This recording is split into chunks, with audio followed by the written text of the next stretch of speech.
Hello guys, இன்னைக்கு நம்ம ஜிம்னோட விஷயம் தான் பார்க்க போகிறோம். ஸோ அதுக்கு முன்னாடி நம்ம சேனலுக்கு வந்து மெம்பர்ஷிப் வந்து நான் க்ரியேட் பண்ணியிருக்கேன். ஸோ உங்கள் யார் யாருக்கெல்லாம் நம்ம சேனலில் மெம்பர் ஆகணுமோ அதில் ஜாயின் பண்ணிக்கோங்க. அண்ட் இதுக்கடுத்து போட போகிற ஒன் ஷாட் ஆறு கொஞ்சம் ஸ்பெஷல் வீடியோஸ் எல்லாம் மெம்பர்ஷிப் பேஸ் பண்ணி தான் நான் போடுவேன். மெம்பர்ஷிப் யார் யாரெல்லாம் இருக்காங்களோ அவங்களாம் பார்க்குற மாதிரி ஒரு சின்ன ட்ரை தான், பார்க்கலான்னு ஒரு ஆசை எனக்கு.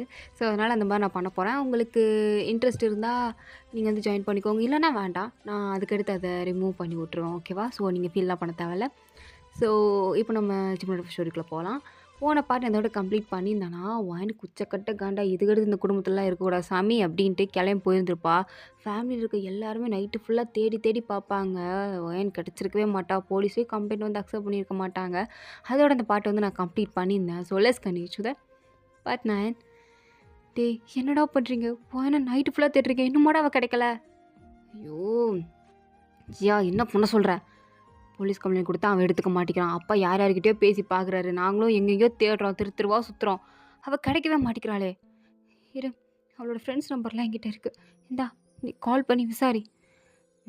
இவங்க வீட்டுக்கெலாம் நேர்லேயே போய் பார்த்தாச்சு, ஒன்றும் இல்லை. ஒருவேளை அவங்க வீட்டுக்குள்ளே ஒளிஞ்சிருந்தாலும் போலீஸ்கிட்ட சொல்லி சர்ச் வாரண்ட்டே வாங்கி தேட சொன்னாதான் உண்டு.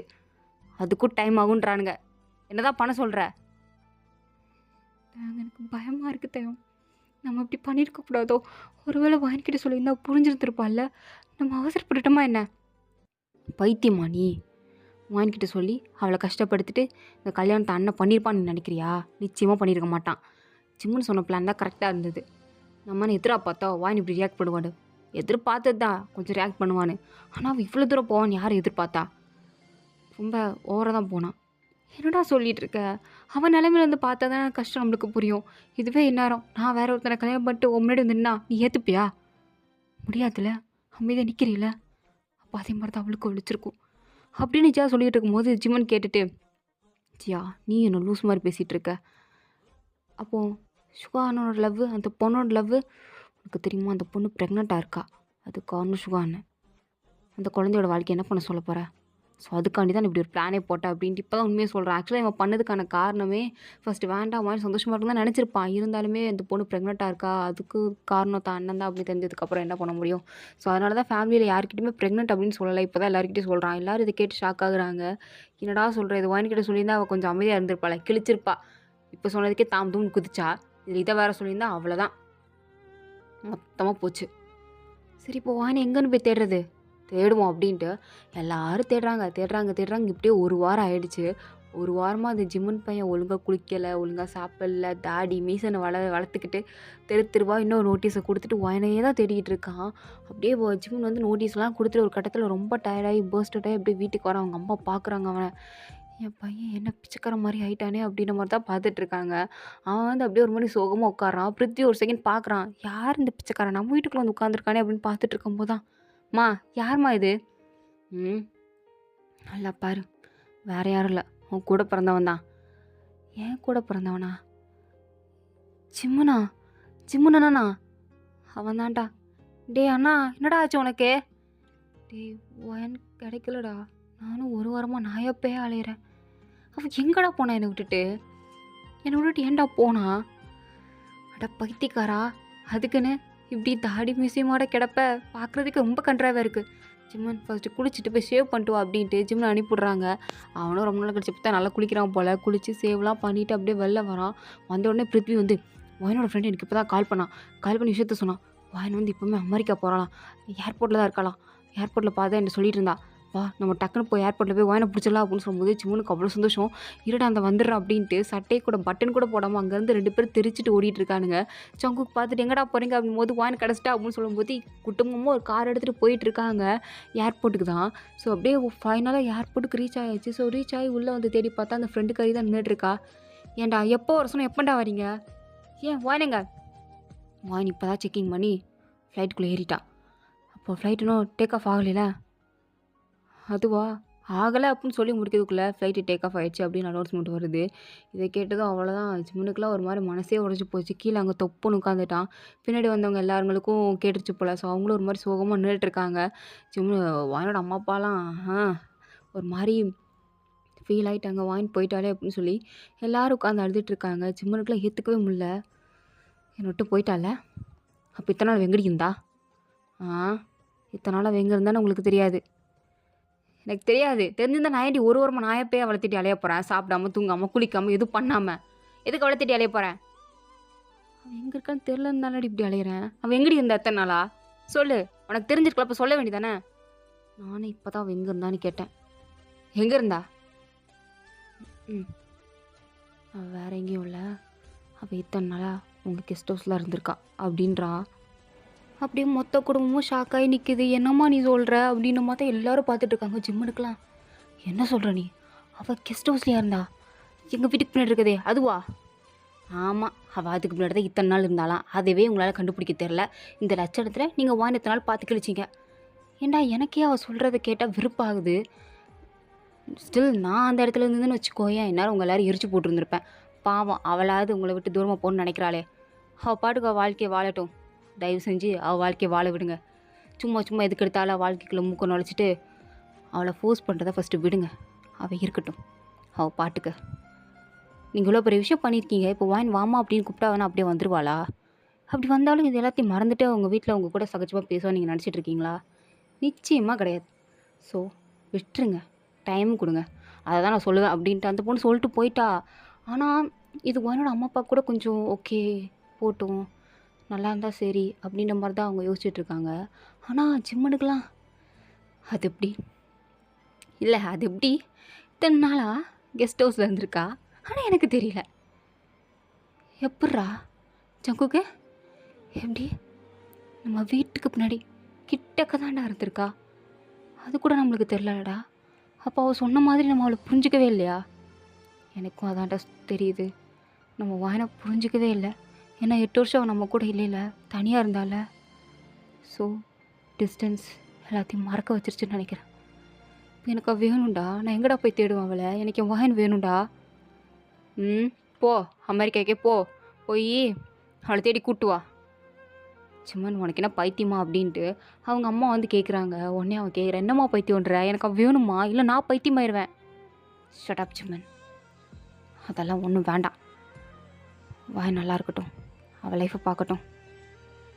வருவா, பட் டைம் ஆகும், அக்செப்ட் பண்ணிக்கோ. அவ்வளோதான் சொல்லுவேன். உன் அம்மாவா என்னாலே தான் சொல்ல முடியும். அங்கே பாரு உன்னோட அம்மா அப்பாவை எவ்வளோ ஃபீல் பண்ணுறாங்கன்னு. ப்ளீஸ் விட்டுரு வாணி அப்படின்ட்டு அங்கேருந்து ஜிம்னை கூப்பிட்டு போகிறாங்க. அவன் எனக்கு வாயின் தான் வேணும் அப்படின்ட்டு இருக்கான். அப்போது சுகா ஒரு விஷயம் சொல்கிறான், நீ வேணும்னு அவன் நினச்சிருந்தா அவங்ககிட்ட இருந்திருப்பா. உன்னை விட்டு தள்ளி போகிறானா நீ வேண்டான்னு நினைக்கிறா. நீயும் வேண்டாம், வாயின் அவள் பாட்டுக்கு இருக்கட்டும். இதுக்கடுத்து நம்ம எது குளிக்க வேண்டாம், நீ பேசாமல் இரு அப்படின்ட்டான். ஆக்சுவலாக தப்பு இவனுங்க மேலே தான், இவங்க தான் கோவம் பண்ணுவோம். ஆனால் என்ன வாயின் ஏதோ சொல்லாமல் கோச்சிட்டு போகிறா அப்படின்ட்டு இவனுங்க ஏதோ பேசிகிட்டு இருக்கானுங்க.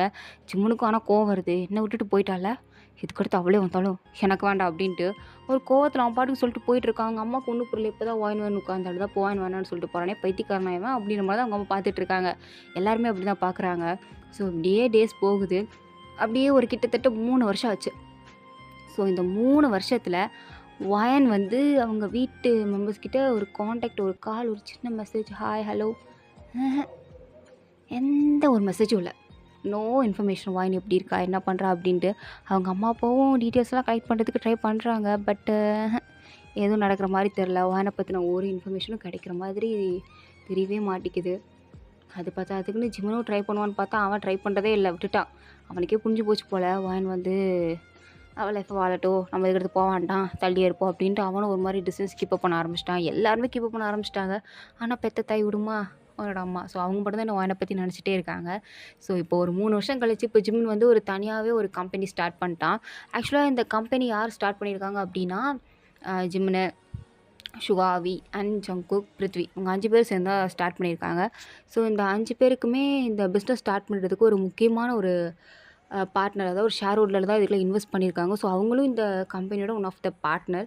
இவங்க 5 பேர் ஒரு பார்ட்னர்னால் அவங்க ஒரு தனி பார்ட்னர். அவங்களும் இந்த கம்பெனிக்கு ஒரு எம்டி மாதிரி தான். ஸோ அவங்க இந்த ஷேர்ஸில் பாதி வாங்கியிருக்காங்க அப்படின்னே அவங்களுக்கு கூட தான் இன்றைக்கி வந்து போர்ட் மீட்டிங் வந்து அரேஞ்ச் பண்ணியிருக்காங்க. ஸோ எல்லோரும் ஆர்வமாக அந்த இன்வெஸ்டர் யார் அப்படின்ட்டு வெயிட் பண்ணிட்டு உட்காந்துருக்காங்க. அப்போ அசிஸ்டன்ட் வந்து, ஜிமன் பாஸ் பாஸ் பாஸ் என்னடா என்ன, அவங்க வந்துட்டாங்க. ஆனால் அவங்க ஒரு பொண்ணு. என்னது பொண்ணா? நான் பையன்லாம் நினச்சேன். பொண்ணா இந்த கம்பெனியோட பாதி ஓனரு? ஷுகா ப்ரோ என்ன சொல்கிறான் அவன்? ஆமாடா நானே கேள்விப்பட்டேன். அது பொம்பளை பிள்ளை தானே. இப்போ என்ன பொண்ணா இருந்தா என்ன, ஆம்பளையா இருந்தா நம்மளுக்கு காசு கொடுக்குறாள்ல. நம்ம பார்ட்னர்ஷிப் வச்சுருக்கோம். பிஸ்னஸ் நல்லா போகுது. அதை மட்டும் பாரு. எதுக்கு பொண்ணா பையனா அதெல்லாம் பார்த்துட்டு டேலண்ட்டுக்கு மதிப்பு கொடுங்க அவ்வளோதான் அப்படின்ட்டு ஷுகா அசால்ட்டாக சிம்பிளாக சொல்லிட்டான் எல்லாருமே. அப்போ சரி அப்படி உட்காந்துருக்கும் போது அப்படியே பிஜிஎம்லாம் ரைஸ் ஆகுது. உள்ளே அப்படியே ஒரு மாஸ் என்ட்ரி. வேற யாரும் இல்லை, வயன்னா சும்மா அப்படியே கிளாஸை கண்ணில் போட்டிருந்த கிளாஸ் அப்படியே கழட்டி எல்லாரையும் ஒரு பார்வை பார்க்குறா. 5 பேத்தி ஒரு பார்வை. முக்கியமாக ஷுகா ஒரு மாதிரி பார்க்குறா. பார்த்துட்டு அப்படியே இந்த பக்கம் பார்க்குறா. ஜிம்முன்லாம் அப்படியே பேரஞ்சு போய் பார்க்குறான். அவன்லாம் ஒரு நக்கலாக ஒரு பார்வை பார்த்துட்டு அவளுக்கான சேரில் போய் உட்காந்துட்டு மீட்டிங்கை ஸ்டார்ட் பண்ணுங்க அப்படின்ட்டு அப்பாடு உட்காந்துக்கிட்டா. அவ்வளோதான், அவங்க 5 பேருக்கு அப்படியே அடலை சங்குக்கலாம். வயன், நீ வயன் தானே? ஹலோ, நீங்கள் யார்? ஏய் சங்குக், சாரி எனக்கு அப்படி யாரையும் தெரியாது. நான் ஒரு அனாதைங்க. எனக்கு ஃபேமிலி ஃப்ரெண்ட்ஸ்லாம் யாரும் இல்லை, ஓகேவா? ஸோ எனக்கு ஜங்குங்கன்ற பேரில் யாரையும் தெரியாது. எனக்கு தெரிஞ்சு உங்கள் பேர் ஜங்குக்கா இருக்கும்னு நினைக்கிறேன். உங்களை எனக்கு தெரில, உட்காருங்க அப்படின்றா. எல்லாரும் அப்படியே ஒரு மாதிரி பார்க்குறானுங்க. ஜிம்முனுக்குலாம் அப்படியே கொலவெறி ஆகுது அவளை பார்க்கும்போது. அப்படியே பார்த்துட்டே இருக்கா. இருந்தாலும் இத்தனை நாள் மிஸ் பண்ணியிருப்பான் இல்லையா? ஸோ அந்த ஃபீலிங்ஸை லைட்டாக அப்படியே எட்டி பார்க்குது. அப்படியே ஒரு மாதிரி பார்க்குறான். ஆனால் வயனா ஜிம்முனை மட்டும் பார்த்துறாது அப்படின்ற மாதிரி அவனை மட்டும் பார்க்கவே இல்லை. விஏ பார்க்கல, சுகா பார்க்கல, பிருத்திவியை பார்க்கல, யாரையுமே பார்க்கல. அவள் பாட்டுக்கு உட்காந்துருக்கா. இவனுங்க 5 பேர் ஒரு மாதிரி வயனையே தான் பார்த்துட்டு இருக்கானுங்க.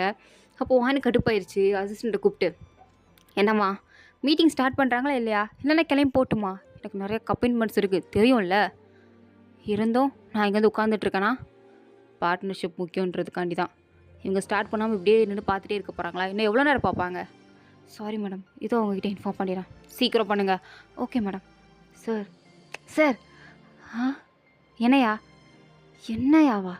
மேடம் வந்து உட்காந்துட்ருக்காங்க. நீங்கள் என்ன 5 பேர் ஒரு மாதிரி பேரஞ்சு மாதிரி நின்றுட்டுருக்கீங்க? நீங்கள் தானே இன்னொரு பார்ட்னர்ஸ். ஸோ நீங்கள் தான் மீட்டிங்கை ஃபஸ்ட் ஸ்டார்ட் பண்ணணும்னு சொன்னீங்கல்ல. ஏதோ ப்ரெசன்டேஷன்லாம் கொடுக்கணும்னு மேம்கிட்ட சொன்னீங்க. அதனால தான் மேம் அமெரிக்காலேருந்து வந்திருக்காங்க ஃப்ளைட்டு பிடிச்சி. நீ என்னையா இப்படி நின்றுட்டுருக்க? உண்மையாகவே அது வயன் தானே? எங்கள் மேடம் பேர் வயன் தான். பட் அவங்கள யாரும் வயன்லாம் கூப்பிட மாட்டாங்க, குயின்ஸின்னு தான் கூப்பிடுவாங்க. என்னது குயின்ஸியா? இவளா? ஏய் வாயிலடி, என்ன எங்கள் மேடமா இவளா நின்றுட்டுருக்க? அது எங்கள் மேடம் குயின்ஸி. அவங்களோட உண்மையான பேர் வயன். அவங்க சொன்ன மாதிரி ஒன்றும் அதெல்லாம் கிடையாது. அவங்களுக்கு ஃபேமிலியில் இருக்குது. அது இந்த ஊரில் தான் இருக்குது. இருந்தாலும் அதை விட்டு தள்ளியிருக்காங்க, அவ்வளோதான். என்னப்பா சொல்கிற? இப்போ உங்களுக்கு என்ன, நீங்களா ஃபேமிலி மெம்பர்ஸ் அப்படின்னு பார்க்கும்போது 5 பேர் பார்க்குறாங்க. நாங்கள் 5 பேர் அவங்க மாமாடா அப்படின்ற மாதிரி பார்த்துட்டு இருக்கானுங்க. இருந்தாலும் அந்த அசிஸ்டண்ட் கேட்காம, பா மீட்டிங் ஸ்டார்ட் பண்ண போகிறீங்களா இல்லையாப்பா? இல்லை மேடம் வச்சு போயிட்டே இருப்பாங்கப்பா, எங்களுக்கு நிறைய இருக்குப்பா வேலை, நிறைய மீட்டிங்ஸ் இருக்குது, சீக்கிரம் ஸ்டார்ட் பண்ணுங்க அப்படின்னு சொல்லும்போது ஜிம்முன்னு தான் ஸ்டார்ட் பண்ணும் போல். அவன் அப்படியே முன்னாடி போகிறான்.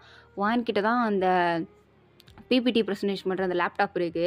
ஸோ அது எடுக்கணும். ஸோ அதனால் அவள் கிட்ட போகிறான். அவன்லாம் பார்க்கவே இல்லை. ஒரு மாதிரி அப்பாட்டுக்கு ஸ்டெப்பானா உட்காந்துருக்கா. அப்போ ஜிம்மன் கிட்ட போய் அந்த லேப்டாப் எடுக்கும்போது ஒரு செகண்ட் அப்படியே அவனை நிமிர்ந்து பார்க்குறா. அவனும் அப்படியே ஒரு மாதிரி கீழே பார்க்குறான் அவளை. 2 பேருக்கும் ஒரு மாதிரி ஒரு ஐ கனெக்ட் ஆகுது. இருந்தாலும் 2 பேரும் அப்படியே மறுபடியும் அதை அவாய்ட் பண்ணிட்டு திரும்பிட்டாங்க. ஜிம்மன் ஆனாலும் விடவே இல்லை, அங்கேயே நின்று அவளையே பார்த்துட்ருக்கான். எனக்கு ஒரு மாதிரி கோவம் வந்துடுச்சு.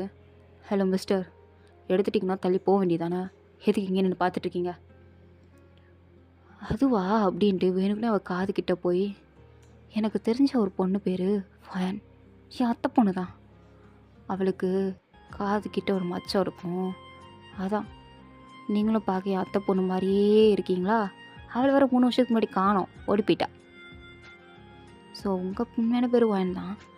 அதான் உங்கள் காது கிட்ட மச்சம் இருக்கான்னு பார்த்தேன், இருக்குது, அதான் பார்த்தேன், வேற ஒன்றும் இல்லை அப்படின்றான். அவளுக்கு அப்படியே ஒரு செகண்ட் மூச்செல்லாம் அடைச்சி போயிடுச்சு.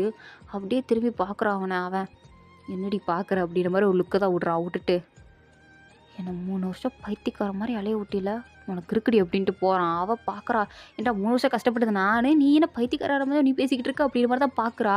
இருந்தாலும் அவன் போய் ப்ரெசன்டேஷன் ஸ்டார்ட் பண்ணுறான். இருந்தாலும் அவனால் வயனை பார்க்காம இருக்க முடியல. வயனுமே ப்ரெசன்டேஷனை பார்க்குறாள் இல்லையோ, இவனை தான் பார்த்துட்ருக்கா. இவனும் அவளை பார்த்து நடத்த முடியல, அவனுக்கும் உட்காந்து பார்க்க முடியல. 2 பேருக்கு ஒரு மாதிரி இருக்குது. பட் வெளியே காட்டிக்கல. எப்படியோ வச்சுக்கணும். ஒரு வாட்டி ப்ரெசன்டேஷன் முடிச்சிட்டான். அடுத்து சுகா, அவ்வளோதான், வயனை மூஞ்ச கூட பார்க்க விரும்பல. அவள் பாட்டுக்கு திருப்பி உட்காந்துக்கிட்டா. சுகா எக்ஸ்பிளைன் பண்ணுறான். அங்கே இருக்கிற எல்லாரும் கவனிக்கிறாங்க. பட் வயன் மட்டும் கவனிக்கவே இல்லை. அவள் பாட்டுக்கு திமுறா உட்காந்து அசிஸ்டண்ட்டை பார்த்து, எனக்கு ஒரு லெமன் ஜூஸ் எட்டுவா. ஏன் மேடம்? நைட்டு அடித்த சரக்கு இறங்க மாட்டேங்குது, ஸோ அதனால் ஒரு லெமன் ஜூஸ் எட்டுவா. ஹேங் ஓவருக்கு அப்படின்றா. அவனும் எடுக்க போகிறான். இது சுகாவுக்கு ஒரு மாதிரி எடுக்கும்போது டிஸ்டர்பன்ஸாக இருக்குது. ஸோ அவனுக்கு கொடுத்த போர்ஷனை ஏதோ எடுத்து முடிச்சுட்டு அந்த உட்கார அப்படியே லைனாக எடுக்கிறானுங்க. ஆனால் வார் பாட்டுக்கு லெமன் ஜூஸ் குடிக்கிறது பாட்டுக்கு இருந்துக்கிட்டு இருக்கா. சிம்னுக்கு பார்க்கப்ப கோவம் வந்துடுச்சு. ஒரு கட்டத்தில் பொறுக்க முடியாமல் இருந்துச்சு. ஹலோ மேடம், என்ன பண்ணிகிட்டு இருக்கீங்க? ம், பார்த்தா தெரியல மிஸ்டர், சாப்பிட்டுட்டு இருக்கேன். ஹலோ, இது போர்ட் மீட்டிங். அதுக்கு அதுக்கு என்ன பண்ண சொல்கிறீங்க? ப்ரெசன்டேஷன் நீங்கள் தான் பண்ணணும். நீங்கள் தானே ப்ரெசன்டேஷன் பண்ணுறேன்னு கூப்பிட்டீங்க, பாருங்கன்னு. நான் உட்காந்து பார்த்துட்ருக்கேன். பார்க்க மட்டும்தான் கூப்பிட்டீங்களா? ஏன் சாப்பிடக்கூடாதா? கண்டு பார்க்குது வாய் சாப்பிடுது. உனக்கு என்ன மேன் பிரச்சனை? ஆ, நீ மட்டும் முதல்ல உட்காரு. இங்கே பாரு, நீ ஓவராக பண்ணுற. நான் ஓவராக பண்ணுறடா. அப்படி என்ன ஓவராக பண்ண? ப்ரெசன்டேஷன் ஸ்டாப் பண்ணுங்க, நிப்பாட்டுங்க அப்படின்னு உங்களை தான் சொன்னானா? நான் பாட்டுக்கு தானே உட்காந்துருக்கேன், நீங்களாம் ஆடக்கூடாது அப்படின்ட்டு இருக்கா. ஸோ இதோட அந்த பார்ட் வந்து கம்ப்ளீட் ஆகுது. தேங்க் ஃபார் வாட்சிங். உங்களுக்கு பிடிச்சிருந்தா லைக் பண்ணுங்கள். ப்ளீஸ் வந்துடாமல் எல்லோரும் சப்ஸ்கிரைப் பண்ணுங்கள். ஓகே, வரட்டா. Bye, see you later. Bye.